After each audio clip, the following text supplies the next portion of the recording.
Angel of light, come into me. Show me what I need to see.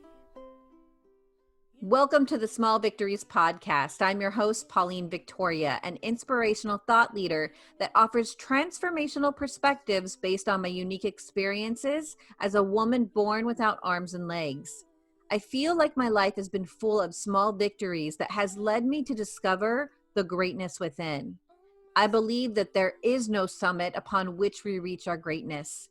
I believe it is a culmination of small victories achieved moment by moment when we turn toward the inward battle where we get to choose despair or hope, misery or miracles, defeat or victory. My goal is to awaken your potential, your purpose, and your power so that you can discover the greatness that lives within you. Think of this podcast as your weekly portion of tools, stories, and teachings that help you reflect on the small victories in your life. Thanks for tuning in, and let's begin. Welcome to another episode of the Small Victories Podcast. I'm your host, Pauline Victoria.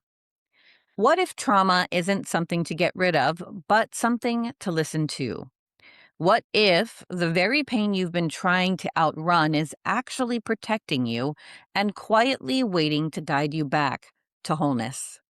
In today's powerful and deeply human conversation, I'm joined by Michael Stone, author of Traumatized, A Love Story, which is a memoir and guide born from extraordinary life journey marked by profound loss, injustice, and ultimately healing. From losing his mother to suicide at age 2 to being falsely accused of his wife's murder for over 4 decades, Michael's story isn't just about surviving. It is about transforming the trauma. This is not a how-to checklist or a clinical breakdown. This is an emergent conversation, one that unfolds from the body, from feeling, and from truth.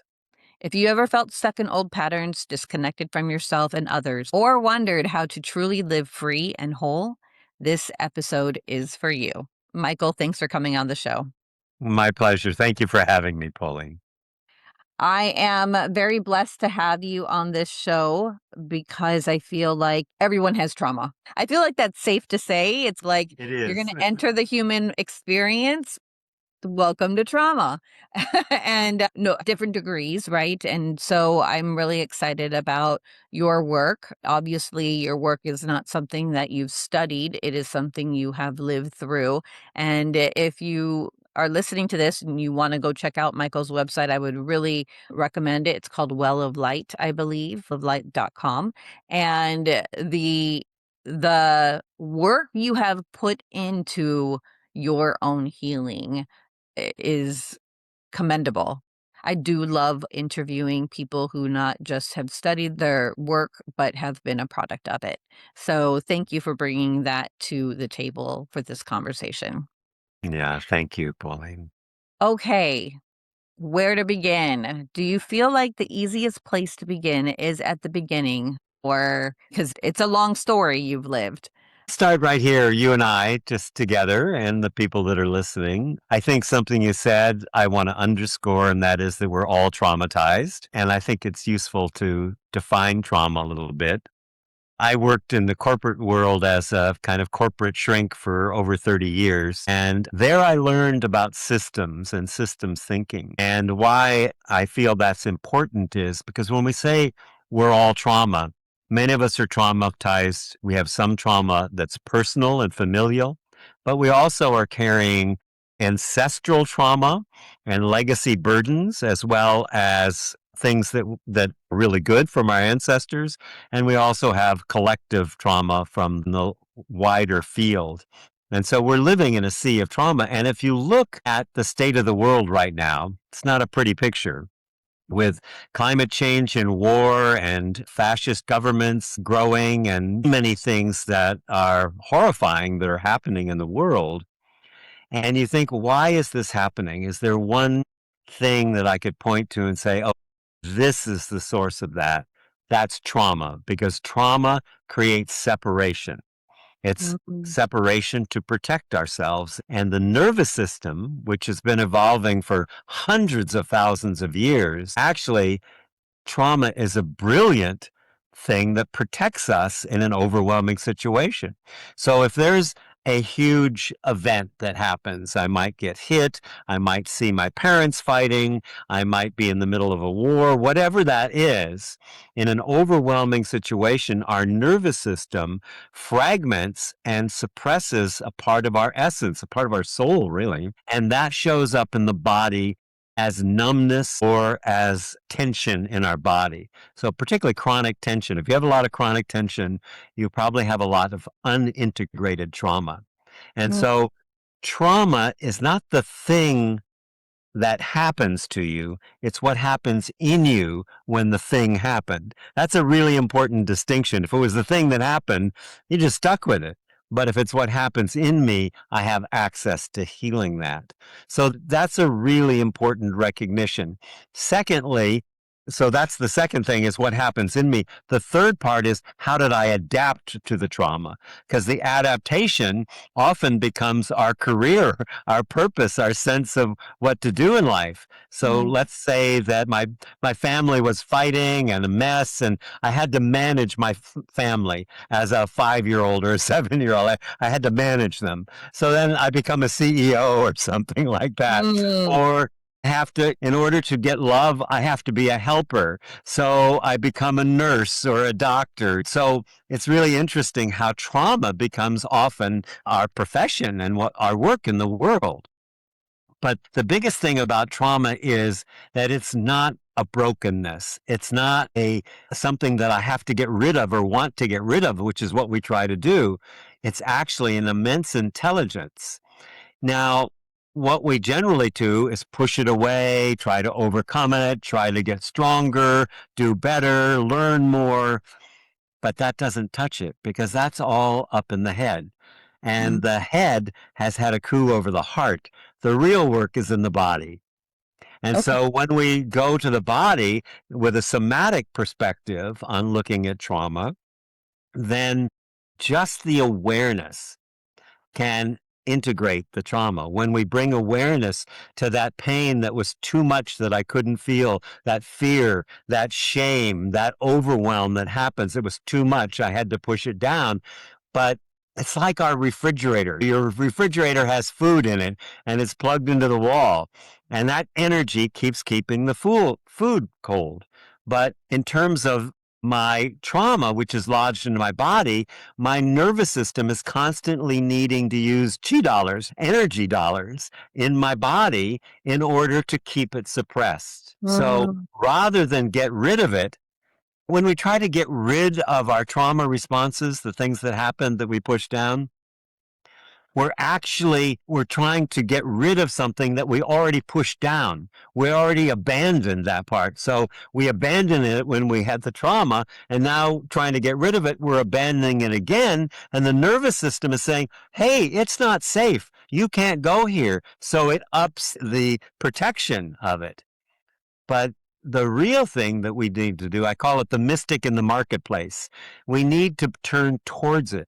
It's like the Rumi poem, The Guest House. Invite them all in. You're going to have sorrow. You're going to have pain. Invite it in. They may have something to show you. And that's really it, is what can I learn from the trauma? And of course, my journey has been, it started pre-birth. It started in utero. It started in both my parents at Pearl Harbor in the middle of the bombing. My father was a fighter pilot. They didn't get any planes off the ground.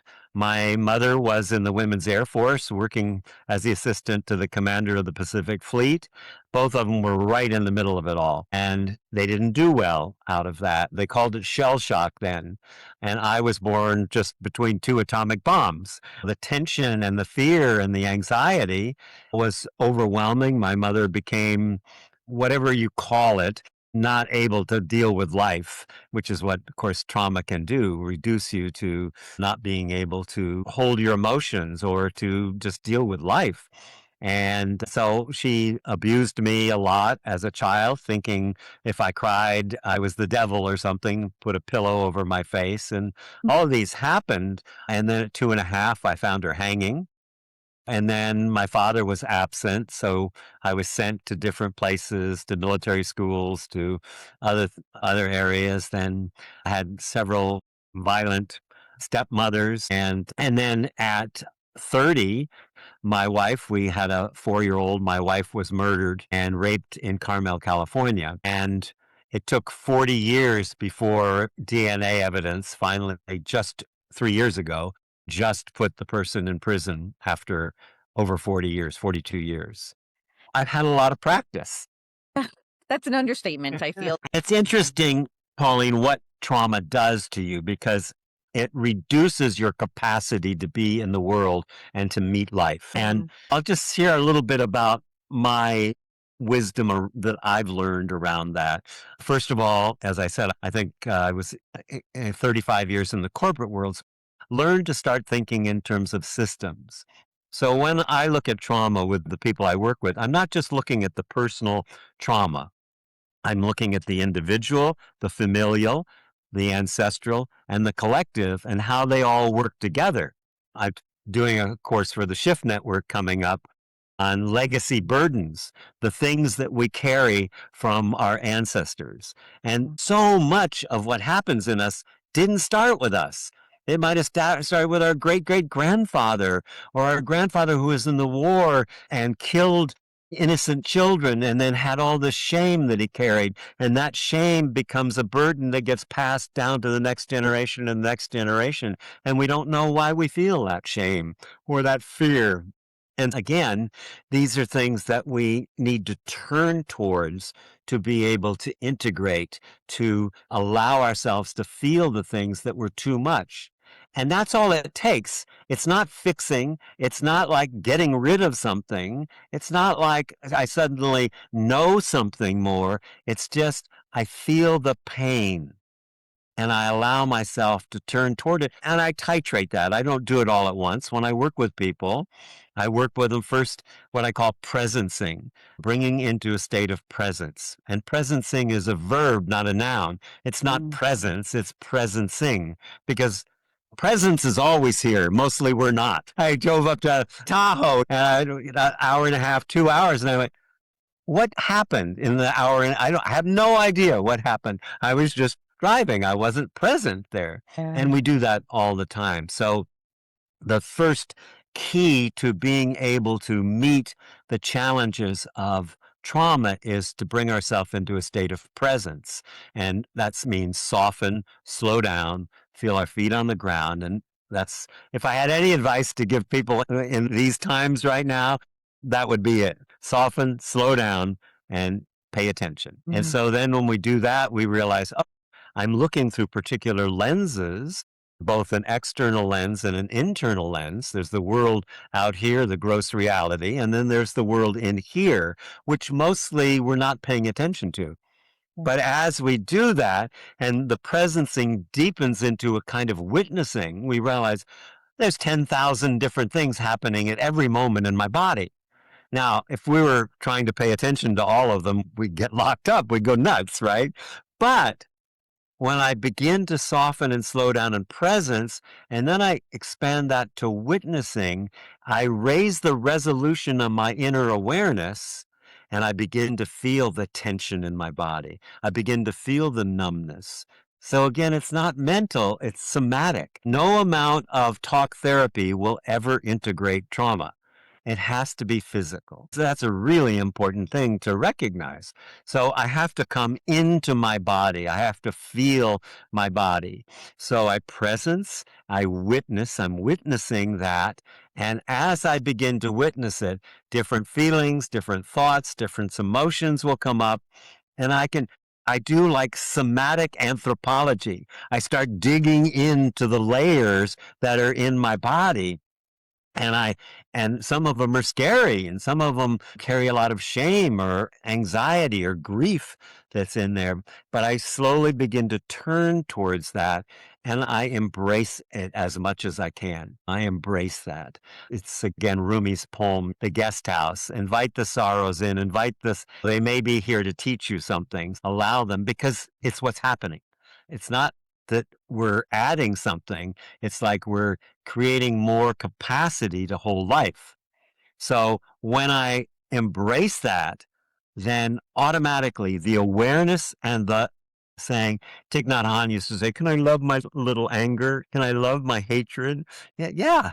That's one of the first things. And then it's important that we heal in community. Why is it important we heal in community?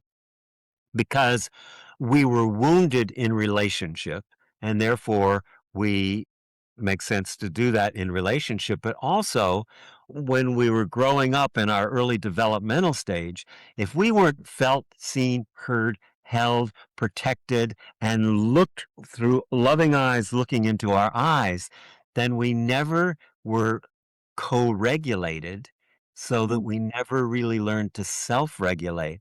So when big emotions come up, I don't know how to handle them. When feelings come up I don't know how to deal with, I go to alcohol and addictions or other ways that I numb myself so I don't have to feel. So it just stays there. So that's part of the process. Another aspect is that there's three things that I'm always watching for, primarily three things that we need in order to heal. One is space. What is space? Space is stillness. Space is capacity. Space is my teacher used to say, space is the paper that the book of life is written on. We're reading a book and we see words and we're reading, we don't think about it's paper that's behind there. So our capacity to create space is our capacity to grow, to evolve, to be more creative, because the more space I have, the more capacity I have. So space is one of the first things. Most of us feel pretty contracted and tight in life. So as we develop more space through meditation, contemplation, prayer, walking in the woods, resourcing ourselves, working with our ancestors, all of these things that are happening. So when I create space, then I begin to notice movement. There's movement in my body. And so I attune to that movement. I say, oh, I'm really tight in my shoulders and neck and my lower back, and what's going on here? And so I'm again increasing the resolution. So, because movement is information, movement is data. It's how I see what's happening is the play of the movement on the space. And when I bring more awareness, I create more capacity. So that's one part of it. The third aspect is rhythm. We have to adjust our rhythm. If you were in a train going 120 miles an hour, and there was another train on the track going the same way, but it was going 40 miles an hour, the one train would just zip by and it's gone. And that's one of the issues we're dealing with is the speed up of life right now. But if we were both in a train going 120 miles an hour, I could roll the window down and offer you tea and say, and have a nice conversation and have our tea together. And so when we're with someone, to attune to them means that I find the rhythm that matches them. And in our work, we do a lot of work with feeling myself, feeling you, feeling me, and the space between. We do that constantly in our work because that's a main practice. Because we don't have to ask someone how they feel. If we're in our body, we can feel them. If someone is angry and they're having a smile, you can feel they're angry. If someone is in grief and they're trying to cover it up, you can feel that. So that's again why this healing trauma is relational. It happens when you're in relation, when I'm big on verbs, right? I do a workshop called Relational Mysticism, but relationship is a noun. And what is a noun? We heard in third grade, a noun is a person, place, or thing, Mrs. Jones, right? So we learned that. But you can only know that from the past. So the only thing I can tell you when I say my relationship is what I know from the past. But if I'm relating, which is a verb, then I'm paying attention to what's moving through me when I'm with you. I'm feeling you, feeling me, and I'm feeling, and so then there's a connection. It's emergent rather than telling my story. When you go back to look at my story, I would tell it, but it was like I had a sidecar. It wasn't, like I was talking about somebody I saw in a movie. Oh yeah, this happened to me and that happened to me, but it wasn't feeling it when I was saying it. When I Mm. wrote the book, Traumatized, a love story, healing the wounds that separate, alienate, and marginalize us, I had to start feeling it. And I took 4.5 years writing that book. And not only that, doing the audio for Audible, I was a mess. I was a total mess. And here I am 80 now and just starting to really tap into this stuff, even though I've been working for it. Being in the body is super important. I was so numb, and I had the good fortune to meet Gabrielle Roth when it was 1972, so you can guess how long that ago was. And I started dancing with her and teaching the 5 rhythms. And that was an amazing thing that got me in my body. So that was a really critical part. Then being able to feel emotions. I couldn't feel emotions till I was 40 years old, probably. I thought them, but that's feelings. Feelings live in the theater of the mind. Emotions live in the theater of the body. So if I really want to do work, I have to go to the body again. I can think anger, and that will affect anger in my body, but it won't be conscious. It won't be the light of awareness is what really heals. The more I can bring that awareness, that light to recognizing that, it automatically integrates. It's not a problem. And I always say, I'm so grateful for my trauma because it's allowed me to grow and learn. And I'm feeling very humble about it now. I'm like, wow, what an amazing life I've had because of the things that happened to me and how much I've been able to help myself, but also help so many thousands of other people when we do workshops or when I work one-on-one or in groups. So I'm very grateful for the trauma that I've had. Just like you said earlier, trauma kind of dictates your decisions and later on in the future. If you weren't seen or heard, you probably might want to become a CEO, or if you were the helper, you would become a nurse. So it's like your trauma also informed your purpose of what you're doing today. And I feel like there's so much that you said and to unpack there. But one of the questions that keep rolling in my head as you were sharing is because you talk about, like, you use a lot of verbs, which is in the action. So it's not just about, okay, I'm just going to sit here and feel or tune in. There is an active part, even though it might not be like it's not like running or anything like that, but there is action happening. And when you say embrace it, what does that look like? Is it just feeling, okay, recognizing it, and then seeing it and then feeling it, but then you're going through the pain, you're facing it, you're confronting it, but then what? Because I think when people get to that point, they can either pull away from it and, okay, this is overwhelming and it's too much for me right now, or they feel, So yes. one side would be, I shouldn't have this. I should be better now. I should be over this. Mm. And that creates a false future. And it's a bypass from what's actually. So what really matters is when I feel it and I can allow myself and have the courage to turn towards it, towards the pain, then it just automatically integrates. It's no longer running me. It no longer has it. So integrated, integrated means that I've meant this, I've felt it. It doesn't have a recurring pattern anymore. It's just I can choose. So I can choose rather than react. So that's the biggest thing. When I get there, instead of reacting all the time, I can make a choice. I can say, yes, this is here now. That other that I should get rid of it is how I bypass and don't feel it. But if I can say, this is what's happening Mhm. now, I am scared. Or even if I'm at the place where I don't know, and to embrace not knowing. Like I had to do that a lot to reconnect with my emotions because it was too hard to feel things. It was Mhm. just too much. And so to soften and slow down and allow myself to turn towards a little bit and then to turn back and resource. It's called titration.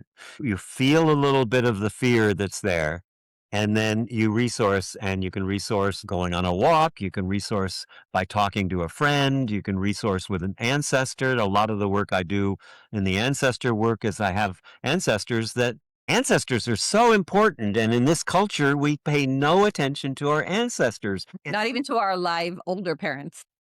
Really, I know. But particularly the thing about ancestors is we wouldn't be here without them. So clearly, our ancestors have had climate change, war, burning at the stakes, genocide, massive through all of history. And yet somehow we made it. The listeners, you, I, we're here. There are resources that got us here. We can tap into. We don't just have to deal with the problems that our ancestors left us with, which are many, many issues, the ongoing wars and all the things that are happening right now in the world and climate change.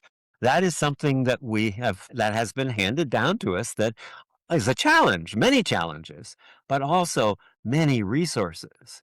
And so when we can call on the ancestors, and that's again the course I'm doing starting the 25th with the Shift Network, is about hearing the songs of our ancestors and learning how to raise our subtle energy competency so that we can feel these different levels, the individual, the familial, the ancestral, and the collective are all, it's like different stations on your radio.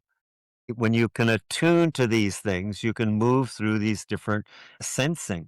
But if we're just staying in our head and we have all this information, it doesn't allow us to grow our soul and to heal the parts of us that are wounded. And we're all wounded. I don't care what anybody says. We live in a world of wounded people. Yeah. But not broken, not unwhole. Broken, wounded. That's a really good, thank you, Pauline. That's a really good distinction. We are not broken. And raising our capacity through creating more space and more attunement to movement, physical and emotional movement in our body allows us to expand our capacity. We touch so little of our capacity. And here we are. People are starting to wake up to this. Carl Jung said, going to the shadow, that's where the work is. What's the shadow?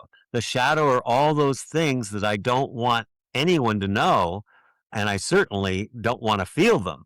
But those are the areas that we turn towards. That's what I mean when I say mystic in the marketplace. We become a mystic, not in a cave, not separating ourselves, but in a mystic in life and going, wow, why is it like that? How did it get this way?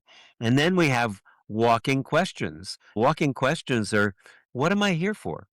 As a walking question, not to find the answer, but to walk with a question. Why do I have so much scarcity? When you look at the impact of trauma, there's like a number of main things. The first thing is this belief in a separate self.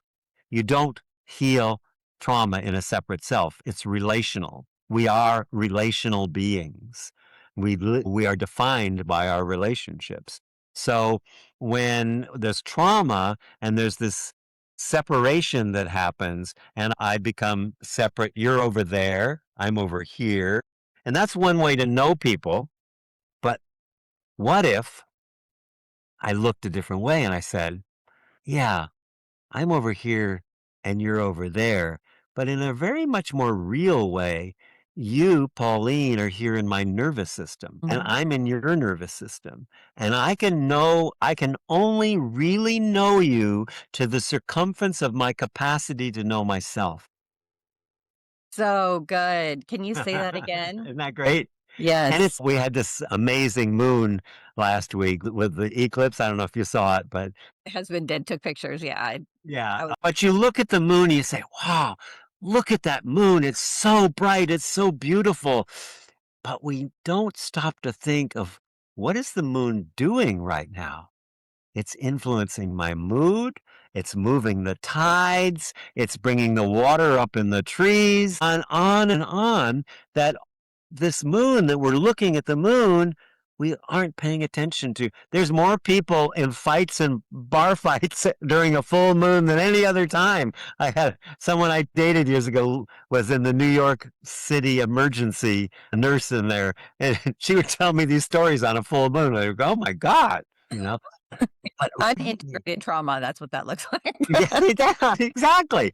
But what if we looked at people with the full perspective of just looking at you or looking at the moon, all the things that happen in me when we connect? Your story touches me, my story touches you. We have movement, your mood. You're in a mood and that mood touches me. You have issues that are similar to mine issues, some that are, but they're all influencing, just like the moon influences the tides. And when we begin to look at people like that, then you begin to really, and then another level of that is there's ancestors standing behind you that are right there behind you. And there's a long V behind you of ancestors standing there. I like to imagine them with their hand on my shoulder. Just think a second if behind me, I was calling in my ancestors and I felt my father's left hand on my right shoulder. And just for the audience, just do that a moment. Feel your father's left hand on your right shoulder and notice what comes up. Feelings will come up, memories will come up, stories will come up. And then imagine on your right shoulder, your left shoulder, your mother's right hand. And how does that feel when she puts her hand there? And just attune to that. And then behind them, the same way the grandparents, the parents of your parents. And pretty soon you start feeling, whoa, there is this vortex of energy that I have blocked, that I can't feel. So, what does integration look like? Is the final question as we close here. Fully integrated probably will never get there in terms of Okay, best case time. scenario. That's something to look forward to. But fully integrated means I have more capacity to hold life. I get less triggered. I'm much less hard on myself. I don't beat myself up when I do something wrong. I feel very connected, not just to other people, but to the non-human species. The two-legged, the four-legged, the multi-legged, the winged, all the ancestors of the earth, the trees. When you're really in that spacious place and you're walking through and suddenly you see a tree and you don't say just a tree, it's wow, that's a tree. And I can feel the water of the tree coming up through my body as I feel that tree. So it's falling in love with life.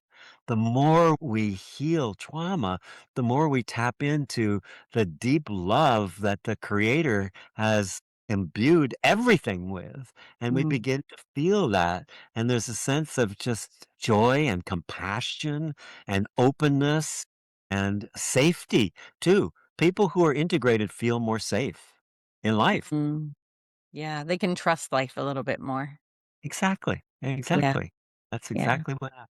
Thank you for bringing that up because I think when you don't trust life, it's because of the previous trauma that showed evidence to you that you can't trust life. But yeah, thank you for that. And then when you're in an uncertain situation, it creates fear, more fear. And so it stacks up. It's like compounding the initial trauma.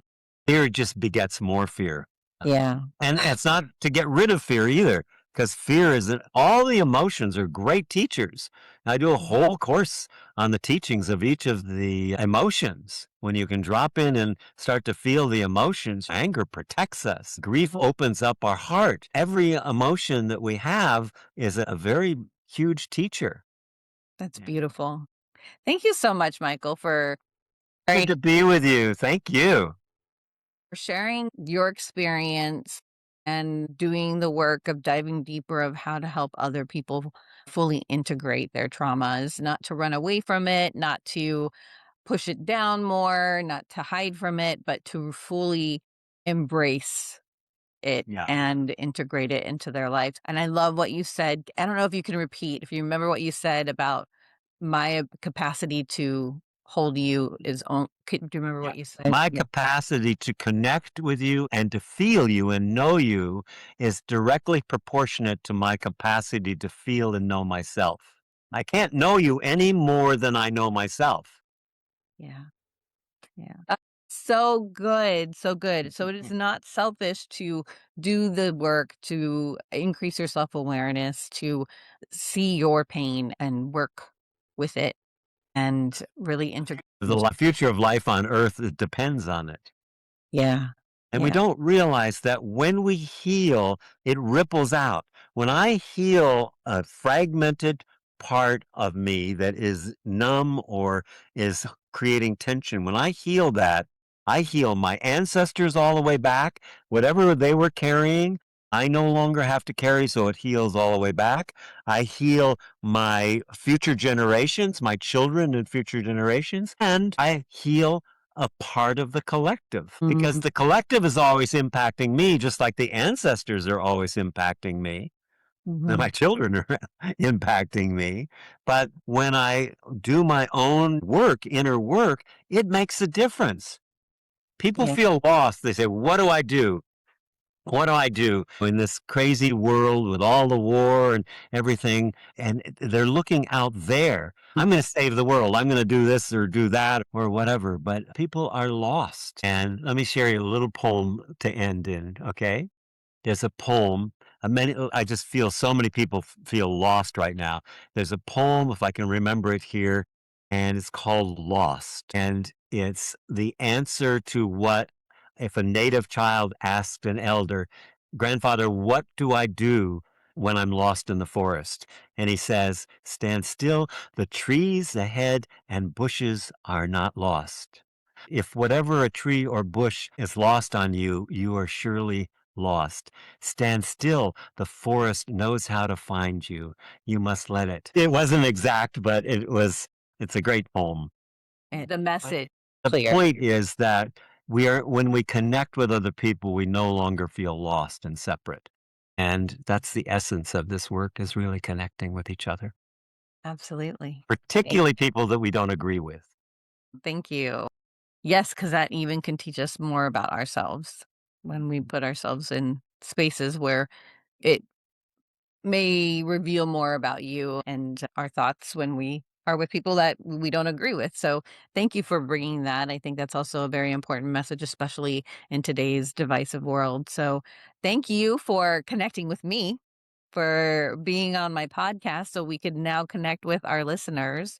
And to the listener, or if you're watching this, as you reflect on this conversation, here's what I hope stays with you.